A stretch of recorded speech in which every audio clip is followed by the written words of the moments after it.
So you want to tell these social justice warriors and feminists to say, hey, let's give credit for what this hierarchy is doing and not just rip it down.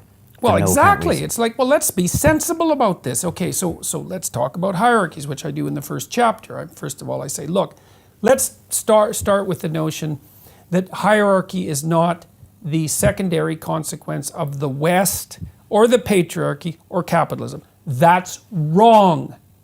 Okay, how do we know it's wrong? Well, animals organize themselves into hierarchies.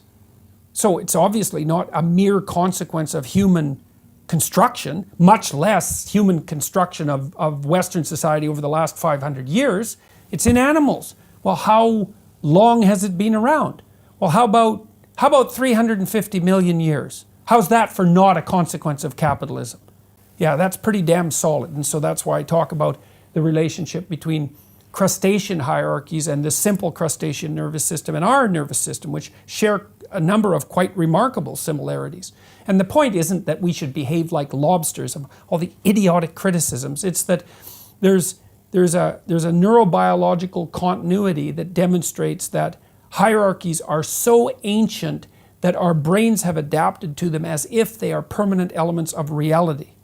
And that's part of the archetype of the father, actually, is the permanent reality of the hierarchy. So the question is, well, why are there hierarchies? And the answer is, well, there's an answer for animals and there's an answer for humans. It's you have to organize a hierarchy when you're pursuing scarce resources, because otherwise it's just a war. That's the alternative.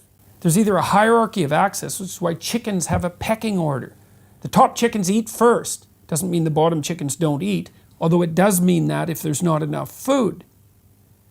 And all the chickens accept the pecking order because otherwise they have to fight. You say, well, that's pretty rough on the bottom chickens. And yeah, but not as rough as being pecked to death. Like, it's rough, but it's not as rough as constant battle. So a hierarchy in some no small part is the alternative to Hobbes, to the Hobbesian state of everyone against everyone else. And so that's one reason for hierarchy. Another reason is, well, if you're going to pursue, let's assume that you have to pursue something useful to stay alive. And I don't think anybody's going to disagree about that, because you just sit around, you're going to die. So you have to go out there and do things. Well, where? Well, in the social environment. Oh yes, with other people. So you have to cooperate and compete with other people to do something useful. Well, then you're going to make a hierarchy around that goal. And in that hierarchy, two things are going to happen. A small number of people are going to be the best at doing that. So that's an iron law. That's why there's Which is hard for people to accept sometimes. Not everyone is a basketball star. Not everyone is a soccer star. Not everyone is a great musician. Not everyone is an artist. There's lots of hierarchies, but in each hierarchy, it's a small number of people at the top who do most of the productive work. Everyone can't win first.